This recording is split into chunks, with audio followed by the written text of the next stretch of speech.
کاغذی کارروائی اور ویزا کے لانے پر کیونکہ اللہ کے گھر میں بیٹھے ہیں اور ایک موقع ہے آپ اللہ سے گفتگو کرنے کا، اس لیے کچھ باتیں نکاح سے متعلق اس وقت میں پیش کی جا رہی ہیں۔ اللہ سے دعا ہے کہ اللہ تبارک و تعالیٰ ہم سب کو دین کا صحیح علم اور دین کا صحیح فہم نصیب فرمائے۔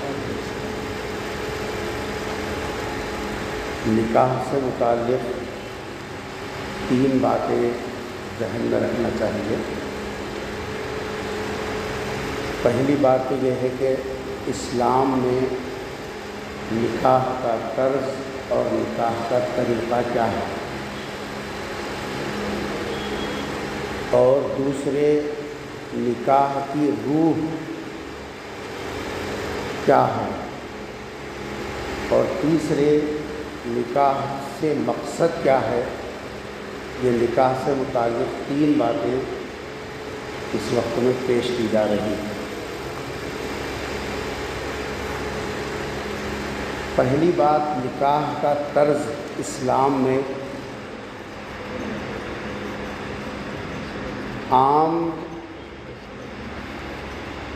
مذہبی طور طریقے جو دیگر مذہب کے ماننے والوں کے پاس یا زمانے جاہلیت میں جس انداز سے نکاح ان کے پاس ہوتے ہیں، اسلام کا طرز ویسا نہیں ہے۔ اسلام میں نکاح کا طرز یہ ہے کہ سب سے پہلے جانبین کی رضامندی، یہ بنیاد ہے نکاح کے صحیح ہونے کی۔ اگر جانبین میں سے لڑکا یا لڑکی اگر یہ دونوں راضی ہیں تو پھر نکاح کا عمل آگے بڑھے گا۔ اگر یہ دونوں میں سے کوئی ایک بھی راضی نہیں ہے تو نکاح کا عمل آگے نہیں بڑھتا۔ پریشر سے کرانے کا نکاح وہ خود بخود سمجھ میں آ گیا کہ اس سے نکاح ہوتا نہیں ہوتا۔ بعض اوقات خاندانی دباؤ یا سماجی پریشر یا کسی ایک کے تعلقات کا اثر، جس کی بنیاد پر مجبوراً اس کو قبول کرنا پڑ رہا ہے، چاہے لڑکا ہو یا لڑکی، تو شریعت اس کو تسلیم نہیں کرتی۔ شریعت یہ کہتی ہے کہ چونکہ یہ ایک معاہدہ ہے آپس میں، معاہدے کے لیے دونوں فریق کا دل سے راضی ہونا یہ بنیاد ہے، اس لیے ولیوں کو بھی زبردستی کرنے کی، سرپرستوں کو بھی زبردستی کرنے کی شریعت میں اجازت نہیں ہے۔ ہاں، آپ ان کے سامنے ان کے نفع اور نقصان کو رکھ سکتے ہیں کہ بیٹا تیری عمر چھوٹی ہے، ناتجربہ کاری کی وجہ سے تو ایک پہلو کو بہتر سمجھ رہی ہے، لیکن میرے اپنے عمر اور تجربے کی وجہ سے اس کے بجائے یہ شکل بہتر رہے گی، آپ سامنے رکھ سکتے ہیں، لیکن دباؤ نہیں ڈال سکتے۔ لڑکا بھی راضی ہو اور لڑکی بھی راضی ہو، یہ رضامندی بنیاد ہے نکاح کے عمل کے شروعات کی۔ جب یہ دونوں کی رضامندی ہو گئی، اب یہ جو دستخطوں کا مسئلہ ہے یہ تو خانہ پوری ہے قوانین کے اعتبار سے، ورنہ تو لڑکی کی رضامندی پہلے ہی افراد خاندان جان لیتے ہیں، اور لڑکے کی رضامندی بھی افراد خاندان کو پہلے سے ہی اطلاع مل جاتی ہے۔ یہ تو قانونی کارروائی ہے، کاغذی کارروائی۔ اس کا یہ مطلب نہیں ہے کہ سب سے آخر میں کام کیا جا رہا ہے، نہیں، ابھی بھی اگر عقد نکاح ایجاب و قبول سے پہلے اگر لڑکا یا لڑکی کسی بنیاد پر وہ نکاح کو روکنا چاہے، موقوف کرنا چاہے، ان کو مکمل اختیار ہے، لڑکا اور لڑکی دونوں میں سے کسی کو بھی۔ لیکن الحمدللہ چونکہ اسلام میں شروع ہی سے اسلامی معاشرے کے اندر دونوں طرف کے بڑے لوگ درمیان میں رہتے ہیں اور دونوں کی رضامندی ہر اعتبار سے معلوم کر لی جاتی ہے، اس لیے ایسے مسائل بہت کم پیش آتے ہیں، ورنہ عمومی طور پر دونوں طرف کی تیاریاں جب دونوں کی طرف کی رضامندی معلوم ہو جائے تو قدم اٹھایا جاتا ہے۔ دوسرا طرز یہ ہے کہ یہ نکاح کے لیے حکم یہ ہے عام اعلان عام کے ساتھ نکاح ہونا، تاکہ چھپا چھپی کا جو معاملہ ہے دوسروں کے سامنے کسی جیسا جو ہے کسی کو شبہ پیدا ہونے کا جیسا جو موقع ہے وہ نہیں چھوڑنا چاہیے۔ اس لیے حدیث میں ہے اعلنوا النکاح، نکاح اعلان کر کے کرو، تاکہ کوئی ہمارے کردار پر جیسا کیچڑ نہ اچھالے، انگلی نہ اٹھائے کہ بھئی کب شادی ہوئی ہمارے کو تو معلوم نہیں، ہم اڑوس پڑوس میں رہتے ہیں، کب کرنے کی کہاں جا کو کرنے کی، ہم تو گواہی نہیں دے سکتے، لوگ شادی شدہ جوڑا ہے بلکہ ٹھیک۔ تو اس لیے تاکہ دوسروں کو بدگمانی کا موقع نہ ملے، دوسروں کو کچھ غلط سوچنے کا موقع نہ ملے، شریعت نے کہا کہ علل اعلان نکاح کرو، تاکہ سب لوگوں کو معلوم ہو جائے کہ بھئی یہ آپس میں ایک دوسرے کے لیے حلال ہیں، ان کا ایک ساتھ رہنا، ایک ساتھ جیسا زندگی گزارنا سماجی اعتبار سے بھی صحیح ہے اور شرعی اعتبار سے بھی صحیح ہے۔ تیسرا نکاح کا طرز ہے دو گواہوں کی موجودگی میں ایجاب و قبول ہونا۔ نہیں، اس کے لیے جب علل اعلان نکاح کی مجلس ہو تو اس میں گواہ بھی ہوتے ہیں تاکہ بچی کے حقوق کی حفاظت ہو، اور پھر ایجاب و قبول پھر ایک مرتبہ سب کے سامنے کرایا جاتا ہے تاکہ کسی قسم کا کوئی شبہ باقی نہ رہے۔ ہو سکتا ہے کہ گھر کے اندر دباؤ ڈال کر جیسا رضامندی کر لیے ہوں، علل اعلان آنے کے بعد خود بخود پتہ چل جائے گا، اس لیے گواہوں کے سامنے ایجاب و قبول ہونا نہیں تاکہ نکاح مکمل ہو جائے۔ پھر اس کی مضبوطی کے لیے شریعت نے ایک چیز لازم کی ہے، وہ ہے مہر کی ادائیگی۔ مہر دینے کی وجہ سے نکاح کا جو تعلق ہے وہ مضبوط ہو جاتا ہے۔ مرد آدمی بھی آگے کوئی کسی قسم کا قدم اٹھانا ہے تو 10 مرتبہ سوچتا، بچی بھی اگر مہر لے لی ہے تو پھر کسی قسم کے مسائل آ جائیں تو اس میں ایک دم سخت فیصلے لینے میں وہ بھی صاحب سوچیں گے کہ اگر ہم سخت قدم اٹھائیں گے تو ہمارے لیے پھر مالی مسائل کھڑے ہوں گے۔ یہ ہیں 4 باتیں جو طرز نکاح، اسلام کا طرز نکاح۔ اس کے اندر دیکھیں کتنی سادگی ہے، آپس کی رضامندی کے لیے کوئی مسئلہ نہیں ہے جی، اور پھر علل اعلان نکاح کرنے کے اندر بھی کوئی مسئلہ نہیں ہے، ایجاب و قبول گواہوں کے سامنے ہونا کوئی مسئلہ نہیں ہے، اور مہر کی ادائیگی وہ بھی آپس کی رضامندی سے، اور پھر اس میں بھی بچے کی جی صاحب جو ہے حیثیت دیکھ کر ہونا چاہیے۔ ایسا نہیں جیسے کہ آج کل ہم لوگ طے کر رہے ہیں 1 لاکھ لیے نا تو اس کا آدھا بنو، 2 لاکھ نقد لیے نا اس کا آدھا تو بھی بننا۔ تو چونکہ وہ لینے کا ہی مسئلہ اسلام میں نہیں ہے تو اس کو معیار بنا کر مہر مقرر کرنا یہ دوسری غلطی ہے۔ یہ ہے اسلام کا طرز نکاح۔ اس میں حضور اکرم صلی اللہ علیہ وسلم جب علل اعلان محفل نکاح ہوتی تو آپ خطبہ نکاح پڑھتے، اس میں 3 آیتیں ایسی پڑھی جاتی جس کے اندر اللہ سے ڈرنے کا حکم دیا گیا، اتقوا اللہ اتقوا اللہ۔ یہ اصل اس لیے ہے کہ تاکہ لڑکے والے ہوں یا لڑکی والے ہوں یہ آپس کے حقوق کی رعایت رکھ کر زندگی گزاریں۔ لڑکا بھی ہو تو وہ بھی حقوق کو پہچانے، لڑکی ہو وہ بھی اپنے شوہر کے جو حقوق ہیں وہ بھی جانے۔ عام طور پر ہمارے ہندوستان میں جو قضات کا نظام ہے اس کے اندر جو بکلیٹ دی جاتی ہے اس کے اندر ایک صفحے پر حقوق زوجین کا صفحہ بھی ہے جی، لیکن کبھی ہم پڑھتے نہیں اس کو، نہ کہ بچہ پڑھتا ہے نہ بچی پڑھتی نہ ذمہ داراں پڑھتے، بلکہ ہم لوگ گھروں میں کیا مزاج بنا لیے، اپنی چلانا اپن چلانا، زندگی چلانا نہیں ہے ہمارے کو۔ جتنے مسائل پیش آ رہے ہیں لڑائی جھگڑے کے، اونچ نیچ کے، شکوے شکایتوں کے، وہ اس لیے ہے کہ ہم اپنی چلانا چاہتے ہیں۔ کوئی ساس بن کے چلانا چاہ رہی، کوئی سسر بن کے چلانا چاہ رہا، کوئی جیٹھ بن کے چلانا چاہ رہا، کوئی کچھ بن کے بنانا چاہ، ہم اپنی چلائیں گے۔ زندگی چلانا مقصود نہیں ہے۔ جس کو زندگی چلانا مقصود ہوتا تو وہ اونچ نیچ کو برداشت کر کے لے کے چلتا، اور جو اپنی چلانا چاہتا تو جہاں اپنی نہیں چلی وہاں سے جی صاحب وہ روڑے اٹکانا شروع کرتا، پھر وہی ایک دوسرے کے گلے پکڑ لینا ہے، پگڑیاں اچھال لینا ہے، روڈ پہ آنا ہے، پھر جی صاحب ایک دوسرے کی عزتوں کے ساتھ کھلواڑ کرنا۔ یہ ہم اچھی طرح سمجھیں کہ نکاح کے اندر ہم اپنی چلانا چاہ رہے ہیں یا زندگی چلانا چاہ رہے ہیں۔ اگر بچے اور بچی کی زندگی چلانا چاہ رہے ہیں تو اس میں اپنی انا کو توڑو، چاہے ساس ہو، بہو ہو، ادھر والے ہو ادھر والے ہوں، اپنی نہیں چلانا۔ اس لیے حکم ہے یہ دونوں کی افادیت دیکھو، دونوں کا نفع دیکھو، دونوں کا فائدہ دیکھو، جس کے اندر یہ دونوں کی زندگی کی گاڑی چل سکے۔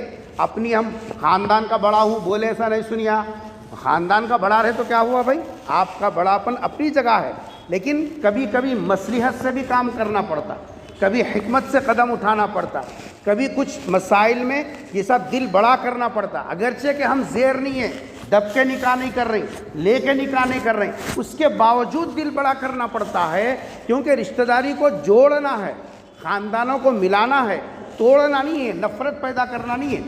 اس لیے پہلی بات جو اس وقت میں آپ حضرات کے سامنے رکھی جانی ہے، جس پر غور و فکر کرنے کی ضرورت ہے، وہ ہے اسلام میں نکاح کا طرز اتنا آسان رکھا گیا، اس میں کسی قسم کی کوئی ایسی خلجان نہیں ہے جس میں دو خاندانوں کے لیے پریشانی کا ذریعہ ہو۔ ہم نے شادی کو ایک بڑا مسئلہ اس لیے بنایا کہ ہم نے اسلام کا طرز نکاح کا جو نظام ہے وہ ہم نے سمجھا نہیں، اس لیے ہر قسم کے بکھڑے اس میں داخل کر دیے اور خود داخل کر کے خود پریشان بھی ہو رہے۔ دوسری چیز ہے نکاح کے بارے میں سمجھنے کی، وہ ہے روح نکاح، نکاح کی جان کیا ہے اصل میں۔ سیرا بن لینا، شیروانی سلا لینا، گھر کو چنا مارنا، جیسا پھر اسی طریقے سے ادھر ادھر کے لاریاں بھر سامان لے کے جانا، 10 تولے کے جی صاحب جو ہے زیوراں بنانا، یہ کیا نکاح کی روح یہ ہے کیا؟ نکاح کی روح یہ نہیں ہے۔ نکاح کی روح شریعت کی تعلیمات کو گہرائی سے دیکھنے سے معلوم ہوتا ہے، نکاح کی روح ہے یہ دونوں کی زندگی میں کم خرچے کے ساتھ، اردو سمجھ میں آ رہی؟ کم خرچے کے ساتھ ان کی زندگی میں سکون آنا۔ قرآن کے الفاظ ہیں لِتَسْكُنُوا إِلَيْهَا، کم خرچے کے ساتھ۔ حضور اکرم صلی اللہ علیہ وسلم نے فرمایا ان اعظم النکاح برکہ ایسرہ مؤونہ، نکاح میں برکت کی جو روح آتی ہے وہ کم خرچے کے اندر آتی ہے۔ اور پھر قرآن کہتا ہے کہ نکاح کا مقصد کیا ہے، نکاح کی روح یہ ہے کہ ان کی زندگی کے اندر سکون آئے۔ اب ہم تلاش کریں کن چیزوں سے زندگی میں سکون آتا ہے۔ ہائٹ کے اعتبار سے سکون آتا ہے، یا ماں باپ کی کمائی کو بنیاد بنانے سے سکون آتا ہے، یا فیئر کلر سے زندگی میں سکون آتا ہے، سامان کا زیادہ ہونا یہ سکون کو لانے والا ہے، یہ کیا ہے؟ جو درمیان میں بکھیڑوں کی وجہ سے مسائل کھڑے ہو رہے ہیں۔ ابھی گزشتہ جمعہ بلکہ یہی ہفتے میں آپ نے بھی پڑھا ہوگا، جی صاحب جو ہے نکاح ہو گیا، رخصتی باقی ہے، صرف نکاح ہو گیا، رخصتی باقی ہے صرف۔ مسئلہ کیا ہوا؟ دولہے والوں کو پوچھ کو نہیں دیکھے، پوچھ کو نہیں دیکھے، کیا ہے وہ پوچھ کو دیکھنا بھی کیا ہے؟ پلیٹوں میں چاول زیادہ آ رہا، گوشت کم آ رہا۔ ورجنل مسلمانوں کی شادیاں ہیں یہ، تو اتنی لڑائی ہو گئی، اسی مجلس میں طلاق بھی ہو گئی، رخصتی گھر کو لے جانے والا۔ کیا ہے بھائی؟ کیا نکاح کی روح بوٹیاں کھانا جی صاحب جو ہے دوسروں سے بچی والوں سے کرا لینا، خیال کرنا، اس کے واسطے شادی کرے؟ کون نہیں کھا رہا گوشت؟ کون سا دن نہیں کھا رہا؟ گھر میں نہیں کھا تو دعوتام کھا رہا، دعوتام نے کھا تو گھر میں کھا رہا، کوسا تو بھی دن ایسا جا رہا۔ پرانے زمانے میں بڑے لوگوں کو پوچھو مہینے میں کب کی تنخواہ ملے، اس دن آتے خود بازار سے 8 آنے کا 1 روپے کا گوشت لایا تو وہ چلتا تھا۔ آج تو 3 وقت میں سے کوئی ایک وقت ایسا نہیں جا رہا جس میں آدمی گوشت نہیں کھا رہا ہوں گا۔ یہ کئی کا نالدہ پنا ہے مسلمانوں کے پاس کہ محض اس وجہ سے کہ پوچھ کو نہیں دیکھے، یہ سب خالی چاول کے پلیٹ آئیں، گوشت کم آیا، یہ کوئی وجہ ہے آپس میں لڑائی جھگڑا کر لینے کی؟ رشتہ جوڑنے آئے، رشتہ توڑنے آئے، آپس میں نفرتیں بڑھانے آئے، یا محبتیں بانٹنے کے واسطے آئے؟ سمجھ میں ہی نہیں آ رہا۔ اب آپ بولیے جب اس طریقے رشتہ نہیں بھی ٹوٹا، نہیں پوچھ کو نہیں دیکھے، بلکہ اب عورتوں میں بھی ہے مردوں بھی ہے، پوچھ کو نہیں دیکھا، پوچھ کو نہیں دیکھا۔ گھر میں 1 سے 4 آدمی آیا تو سدھرتا نہیں آدمی کو۔ یہ زمانہ تو بی پی کا ہے، اس کو خود سدھرتا نہیں، اس کو کیا کرنا، گولی رکھو بھی کھانا نہیں سمجھ میں آ رہا۔ بی پی ہائی ہو گئی، شوگر ہائی ہو گئی، ہاتھ میں گلاس رکھو، پینے کا ہے ڈالنے کا ہے، سمجھ میں نہیں آ رہا۔ ایسے وقت میں اگر آدمیاں زیادہ آ گئے، کچھ سمجھ میں نہیں آیا، ایک کو پوچھے تھا کہ ایک کو سنبھالنے کو چلتا ہی نہیں، اس کو بنیاد بنا کو لڑ لیتے بیٹھتے ہیں۔ ارے ہمارے تعلیمات میں سرکار نے فرمایا اکرم الضیف، من کان یؤمن باللہ والیوم الآخر فلیکرم ضیفہ۔ نبی نے فرمایا جو اللہ پر، یوم آخرت پر ایمان رکھتا ہو، اس کو چاہیے کہ اپنے مہمان کا اکرام کرے۔ اور اکرام دونوں طرف سے ہونا چاہیے، ہم بھی خیال کریں اور وہ لوگ بھی خیال کریں کہ بھئی بہت لوگ آ گئے، ایک دم ذرا تاخیر ہونے کی وجہ سے ذرا ہجوم زیادہ ہو گیا، چلو ایک آدھے گھنٹے سے کھائیں گے، جو مل گیا وہ کھا لیں گے، بعد میں دیکھا جائے گا کہ آج ہی رشتہ ختم ہو رہا، اب نہیں تو نہیں۔ ہمارے پاس تو دعوتوں کا سلسلہ کہاں سے چل رہا ہو، دیکھا دیکھی طرف سے چلا تو وہ آخری جمعہ کی دیکھ ٹھنڈی ہوئے تک چلتے سے تھا، پھر اس کے بعد بھی 3-4 مہینوں کا گیپ کے بعد پھر الگ ہی سے وہ جھولے کا ہے، ستوا سے کا ہے، پھر وہ ہے، یہ وہ چل رہا ہے جو کیا ایک ہی دن کی دعوت میں ختم ہو جا رہا رشتہ۔ کھانا رہا تو کب تو بھی آپ کو کھا سکتا نا، اس کو بنیاد بنا کے خامو خواہ کے ان کی زندگی میں جیسا دراڑ ڈالنے کی کیا ضرورت ہے؟ بڑوں کا حال بھی وہی سے، سمجھداروں کا بھی وہی۔ چلو بھائی 4 نوجوان گڑبڑ کرے ہوئے تو مان لے سکتے، گرم خون ہے، بچے نہیں سمجھ، بڑے بڑے سمجھدار لوگ دادا نانا بن گئے، ابھی کئی کی لڑائی ہے، کیا ہے شکوے شکایتیں، زندگی گزر رہی گئی، یہ سب کھاتے کھاتے دانتاں گھس گئے، چوکڑے دلا لیے، ابھی کب تک کھانے کی ہرس ہے؟ تو نکاح کی روح کیا ہے؟ نکاح کی روح کھانا، بوٹیاں کرا لینا، جیسا پوچھ کو دکھا لینا، یہ نہیں ہے۔ نکاح کی روح یہ ہے کہ ان کی زندگی میں سکون آنا، اور ان کی زندگی میں سکون کیسا آئے گا؟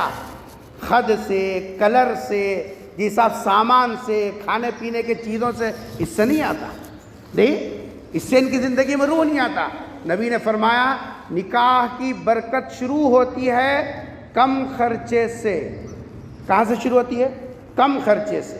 اب خرچے کا بولنا بھی نہیں ہے، بولے تو کوئی سننے والے نہیں ہے، سنے تو کوئی عمل کرنے والے ہے ہی نہیں، تو کیا کیا خرچہ کر رہے ہیں، کیسا کیسا کر رہے ہیں، وہ سب کو معلوم ہے۔ جی صاحب وہ بولنا بھی بیکار ہے، کیونکہ جہاں کچھ امید ہو وہاں کچھ بتانا یہ سب بہتر ہوتا ہے۔ جہاں سب یہ سمجھتے ہیں مول صاحب کا کام ہے بٹھائی بول کو بولنا، انہوں بول لیتے ہیں، اپنا کام ہے اپنے کو جیسا چلنا ہے ویسا چلنا۔ جب یہ مزاج اگر آ گیا تو پھر بولنا بھی بیکار۔ دین کے بات کی ناقدری۔ دونوں کی زندگی میں سکون ہو، یہ نکاح کی روح ہے۔ ہر وہ کام، ہر وہ قدم جس سے ان کی زندگی میں سکون آ جائے وہ نکاح کے لیے ان کے حق میں بہتر ہے۔ ایک چھوٹی سی بات میں آپ کو بتاؤں،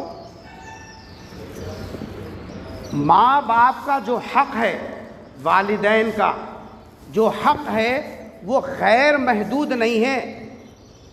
ماں باپ کے جو حقوق ہیں وہ غیر محدود نہیں ہیں، محدود ہیں۔ اللہ اور اس کے رسول کے جو حقوق ہیں وہ غیر محدود ہیں، لیکن ماں باپ کے جو حقوق ہیں وہ محدود، ایک لمٹ ہے ان کی۔ لمٹ کیا ہے؟ شادی سے پہلے تک بچہ ہو یا بچی ہو، ماں باپ کے ضرورت مند ہوتے ہیں، ان کی مدد کے محتاج ہوتے ہیں، لیکن نکاح کے بعد حدود ہیں۔ ماں باپ بھی بچوں کی زندگی میں زیادہ انوالو نہیں ہونا۔ سمجھ رہے ہیں؟ پوچھ کو نہیں گئی، بول کو نہیں گئی، کتان کی ساڑی کئی کو لے کو گئی، وہ ساڑی کئی کو لے کو گئی، اما گھر کو شام میں جا کو جانے کا تھا نا، وہ زیور کئی کو اٹھا کو لگ گئی، یہ کس کو بانٹنے لگ گئی۔ ارے تم ماں کا درجہ ہے، ساس ہے، تم کیا یہ صاحب جو ہے ان کے رکاز بن کے بیٹھے ہیں، کیا بنی آخر اس کی چیز ہے نا، لگ گئی بھی تو کیا، لائی بھی تو کیا دی، تمہارے کئی کو تم انوالو ہونے کی کیا ضرورت ہے؟ ہاں اگر اس کو ضائع کر رہے، لگ جا کو بیٹھ رہے ڈگ پاؤ سر بیٹھ لینے والا ہے، مرد لگ گیا، بیٹا لگ گیا، بیٹی لگ جا کو وہاں یہ صاحب ضائع کر رہی، تو آپ بڑے بول سکتے، اس کی مرضی، جو کپڑے چاہے لے جائے، جو کپڑے چاہے لا لے، جو زیور چاہے رکھ لے، جو زیور چاہے جیسا پہن لے، آپ کون پابندی کرنے والے؟ دیکھ کیسی پابندی ہے یہ زمانے کے بچیاں ماں باپ کی پابندیوں اور سختیوں کو جیسا کا تحمل نہیں کر سک رہی۔ دوسرے گھر میں جانے کے بعد اس طریقے کی سختیاں بچیوں کے لیے بڑا سہانے روح کا مسئلہ بن گیا، اور ایسے مسائل گھروں کے اندر آ گئے جی صاحب، جس گھروں کے اندر جانے کے بعد عزت کے دروازے کھلنے چاہیے تھے، ان گھروں میں جانے کے بعد شکوے شکایتوں کے دروازے کھل گئے۔ بیٹی گھر کو آ رہی تو جتنے مرتبہ گھر کو آئی، ہر مرتبہ غیبت کا پٹارا لے کو آئی۔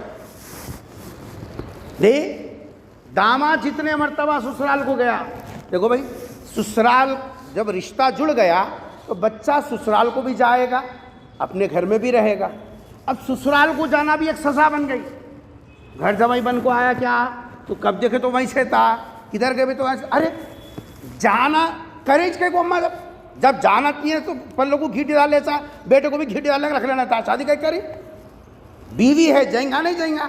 وہاں گیا تو آفت، وہاں سو گیا تو آفت، اس کو کہا تو بھی لیے لا کو دیے تو آفت. ہاں اس کچھ کرتا ہے، اس کچھ بھرتا ہے، کیا کرائی کی، کیا دوا دلائی کی، کیا کرائی کی، کیا نہیں کی. اب اس کے بعد مول صاحب کے پاس آ کو پانی دم کر کو دو، پوٹا بولے سا نہیں سنتا ہے، ان کا ہو گیا، کیا کھلا کی، پیٹ میں دوا ڈالی کی، یہ کری، خام و خواہ کے بدگمانیاں. ارے کیسی بدگمانی ہے؟ اپنے پیٹ کی اولاد کے ساتھ یہ بدگمانیاں کیسا؟ وہ تم جو اس کا نتیجہ کیا ہو رہا معلوم ہے؟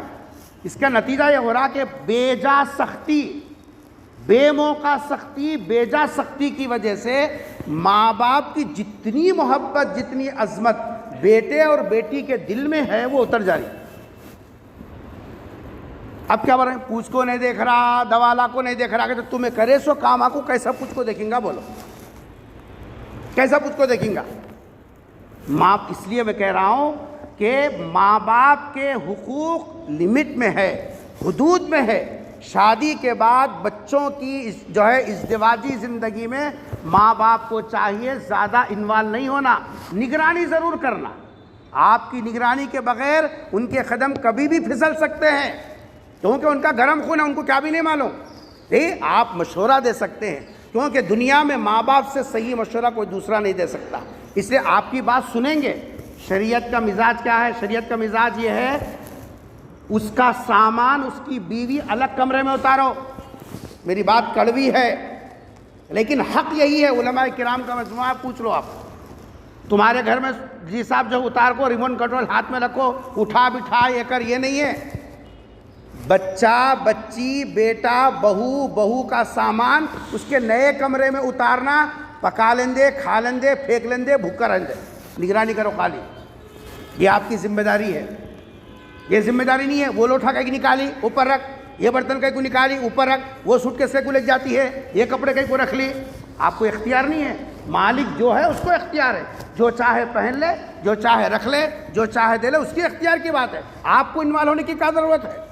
خام و خواہ کے جو انوالو ہو رہی، جس کی وجہ سے بچیوں کے دلوں سے بھی اتر رہی، بچوں کے دلوں سے بھی اتر رہی. اور یہاں کیا بول رہے ہیں؟ بتو کیا کوئی سمجھ کو کر کو لایا تھا، کیوں کی ہو گیا، جنت سمجھ کو لایا تھا، دوزخ بن گیا. کہ تم اپنے ہاتھوں سے کر لے کو، اب تسبیح پڑھ لیتے بیٹھے، جنت سمجھا تھا، دوزخ سمجھا تھا. بولے تو کرنے کے کام کرنا، نہیں کرنے کے کام نہیں کرنا. بڑے ہیں تو اپنا بڑاپن برقرار رکھ لینا. بڑے اپنے حدود میں رہیں گے، چھوٹے اپنے حدود میں رہیں گے. چھوٹا ہو کو اتنی بڑی بات کریا تو تم موقع دیا تو کریا، نہیں دیے تو کہیں کو کرتا تھا. اس لیے دوسری بات جو نکاح کے بارے میں سمجھنے کی ہے وہ ہے روح نکاح. روح نکاح کیا ہے؟ ان کی زندگی کا سکون.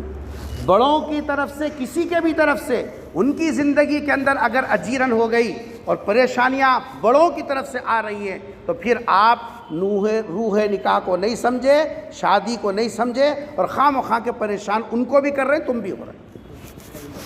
تیسری اور آخری بات جو اس موقع پر سمجھنے کی ہے وہ یہ ہے کہ مقصد نکاح، نکاح کا مقصد کیا ہے؟ آج کل تو اللہ معاف کرے میں بھی اس میں شامل ہوں، نکاح کا مقصد ہے نمائش مال. ہاں سیدھی بات ہے، میں کتنے پیسے والا ہوں معلوم ہونا، کتنے بڑے جگہ کرنا، کیا کیا کرنا، کیسا کرنا. ایک صاحب کل حیدرآباد کے سفر میں تو سنا رہے تھے، چنے پھٹے نے کھاتا نہیں، چنے سے لے کے چٹنی تک پورا رکھا. دعوت بولے تو ایسی رہنا، کچھ ابھی نہیں کھائی جائے. کیا کئی بات سے کر رہی؟ نمائش، پیسوں کی نمائش، ہمارے مال کی نمائش. جی کہ ہم جو ہے اتنے پیسے والے ہیں، ہم اتنے فلاں. تھوڑا سا آگے آ جائیے، قریب کر لیجیے، پیچھے سے لوگ آ رہے ہیں، ذرا جگہ نہیں ہے، تھوڑا سا 5 منٹ میں بات مکمل ہو جاتی ہے انشاءاللہ. اور تھوڑا سا قریب ہو جائیے، آپ سے میری التجا ہے. اور تھوڑا سا آگے. تو تیسری بات جو سمجھنے کی ہے وہ ہے مقصد نکاح. مقصد نکاح مال کی نمائش نہیں ہے. اللہ معاف کرے اس سلسلے میں پڑھے لکھے بھی، بے پڑھے لکھے بھی، سمجھدار، باشعور، ہر قسم کے طبقے کے لوگ اس کے اندر صاحب اسی معیار کو برقرار رکھتے ہوئے چل رہے ہیں اور اس کے مضر اثرات بھی جی صاحب محسوس کر رہے ہیں۔ اس لیے اللہ کے واسطے نکاح کا مقصد ہمارے مال کی نمائش نہیں۔ پھر نکاح کا مقصد کیا ہے؟ نکاح کا مقصد ہے حلال طریقے سے اپنی جسمانی ضرورت پوری ہونا۔ اس کی وجہ سے حلال راستے سے آدمی مرد ہو یا عورت اپنی جسمانی ضرورت پوری کر لیتا ہے۔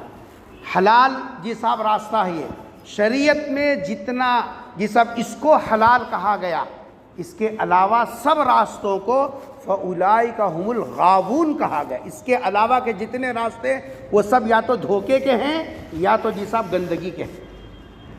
اس واسطے نکاح کا راستہ ایک ہماری جسمانی ضرورت جو اللہ تبارک تعالیٰ نے ہر انسان کی فطرت میں رکھی ہے، اس سے بہتر کوئی طریقہ نہیں۔ ایک طریقہ آزاد، جیسے یورپ کا حال ہے، نہ اس میں ماں بہن بیٹی کس کا پاس و لحاظ نہیں ہے، جس کو جدھر منہ اٹھے ادھر جاؤ، جس کو جدھر بولے اس کو لے لو، یہ سب جیسے چاہے کرو۔ شریعت میں ایسا نہیں ہے۔ اور ایک ہے رہبانیت، سنیاسی لے لینا، اسلام میں یہ بھی نہیں۔ اسلام میں طریقہ یہ ہے کہ حلال طریقے سے اپنی ضرورت پوری ہو جاتی ہے۔ یہ نکاح کا پہلا مقصد ہے۔ نکاح کا دوسرا مقصد ہے حصول اولاد، نسل کی بڑھوتری۔ خطبہ نکاح میں پڑھا جاتا، ایک حدیث پڑھی جاتی ہے کہ جی صاحب جو ہے فَإِنِّي جو ہے اُبَاحِي بِكُمُ الْأُمَمْ، امت کی زیادتی میرے لیے فخر کا ذریعہ بنے گی۔ تو اس لیے حلال طریقے سے جی صاحب جو ہے حصول اولاد، یہ نکاح کا مقصد ہے۔ اس سلسلے میں جتنی جی صاحب جو ہے ضرورت کی چیزیں ہیں اور جیسے جیسے مراحل ہیں، وہ سب مراحل میاں بیوی دونوں طے کرتے ہیں۔ اور اس سلسلے میں اچھی طرح بات ذہن میں رکھے، یہ پورا خرچہ بچے کے اوپر ہے، پہلن سہلن محلن کچھ بھی نہیں ہے۔ اتنی بڑی داڑھی رکھو، سنت کی دائرے کے اندر زندگی گزارنا۔ جہاں 17 ہاتھ کا شملہ بلے کو، جھبا بلے کو، پہلن ہے جا وہاں، دوسرن ہے وہاں کر لے کو آ، جی صاحب ساتواں ہے یالا۔ شریعت میں جتنا خرچہ ہے پورا خرچہ مرد کے اوپر ہے۔ دواخانے کو بھی بتا، ڈاکٹر کن لے جا، گولیاں لے کو آ، آپریشن کرا، نارمل کرا رے، جی صاحب 40 دن رکھ، 4 مہینے رکھ، جی صاحب جھولا تو بھی لا، کیا تو بھی لا، وہ سب تیرے خرچے پر ہے، بچی والوں پہ کوئی خرچہ نہیں ہے۔ ہاں چونکہ پہلی مرتبہ ناتجربے کاری ہوتی ہے بچی کو، اس کی طبیعت کیسی کیسی بدلے گی اس کو نہیں معلوم ہوتا ہے۔ ماں کی محبت بہرحال ماں کی محبت ہے، اس لیے ماں باپ بھی اس کو لے جانا چاہتے ہیں اور کچھ دن رکھنا چاہتے ہیں، تو وہ ان کے اپنے اختیار کیے، لیکن پریشر ڈالنا، جھولا نہیں دیے، چمچہ نہیں دیے، یہ صاحب وہ اور ان کا جہیز کا سامان نہیں دیے۔ پرسوں ایک صاحب بیچارہ محنت مزدوری کر لینا، 14,000 جھولے میں ڈالنے کی دعوت، 14,000 روپئے، جو مزدوری پانا پکڑنے والا 14,000 کہاں سے لائیں گے آخر؟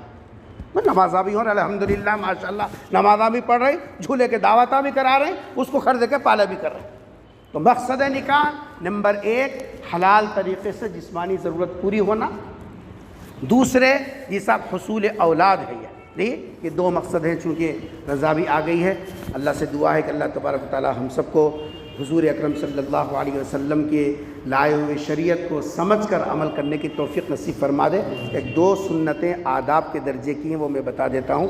پہلا، عام طور پر ہمارے پاس ہے منہ دکھائی کی رسم۔ دیکھو سرکار نے جو طریقہ بتایا وہ طریقہ ہی ہمارے لیے خیر کا۔ نوجوان بچوں کو بھی سکھانا ہے، بابا کی ذمہ داری ہے، اس کو سفاری کا جی صاحب سوٹ سلانا کوئی فرض نہیں ہے، لیکن اس کو یہ طریقہ بتانا ضروری ہے۔ کیا ہے؟ کمرے میں جب پہلے جائیں تو آداب تو اسلامی آداب تو سلام کر کے جانا چاہیے جی، اور جانے کے بعد پہلا مستحب کام یہ ہے بچی کے پیشانی کے یہ بال کو پکڑ کر دعا پڑھنا، اللہم انی اسألک خیرہا وخیر ما جبلتہا واعوذ بک من شرہا وشر ما جبلتہا۔ یہ دعا پڑھنا بچی کے پیشانی کے بال پکڑ کے، انگوٹھی نہیں دیے، منہ دکھائی کی، وہ نہیں کرے، وہ رسم نہیں کرے، سو کیسا ہوتا؟ پھر یہ دعا نہیں پڑھے نا آپا، اس کی فکر کون کرنا؟ منہ دکھائی کو وہ نہیں دیے، نہیں دیے، لڑتے بیٹھے، پھر یہ دعا نہیں پڑھے، پھر اس کے اوپر لڑائی ہو رہی کب تو بھی۔ حالانکہ یہ نبی نے طریقہ بتایا کہ تم کمرے میں جاؤ، حیوان بن کے مت جاؤ، مومن بن کے جاؤ۔ مومن کا کام ہے سلام کرنا۔ اندر جانے کے بعد پہلا کام کرنے کا یہ پیشانی کے بال پکڑ کے یہ دعا پڑھنا جی۔ اس کے بعد مستحب لکھا ہے کہ دونوں مل کے اگر نماز پڑھنا چاہیں تو بہت اچھی بات ہے جی، نفل نماز کا وقت ہے تو نفل نماز ادا کر لیں شکرانے کی۔ اور دوسرا کام ہے کہ جب قربت کرنے کا ارادہ ہو تو اس وقت میں بھی دعا پڑھنا ہے جو ہے اللہم جنبنا الشیطان وجنب الشیطان ما رزقتنا، یہ دعا پڑھنا۔ بچہ بھی بچی بھی دونوں بھی پڑھنے کا ہے۔ دستور سونا کا زیور بنائی، بیٹی کو یہ دعا یاد دلائی، آئیے سیکھ لیتی، انہیں آئی سیکھ، کیسا سیکھ لیتی؟ کیا آسمان سے اترتا اس کے اوپر؟ جو کرنے کے کام ہے وہ نہیں کرے، ابھی بھی وقت ہے بچیوں کو رخصت کرنے سے پہلے بچیوں کے فرائض یاد دلانا کہ بیٹا زندگی کی کا آغاز ہو رہا سنت کے دائرے کے اندر ہو، مستحب کام کے ساتھ ہو، تو ہماری آنے والی نسلیں انشاءاللہ فرمانبردار بھی ہوں گی، زندگی کے اندر اللہ تبارک و تعالیٰ سکون بھی دے گا۔ اللہ ہم سب کو دین کا فہم نصیب فرمائے اور اس پر عمل کی توفیق نصیب فرمائے۔ جزاک اللہ خیر۔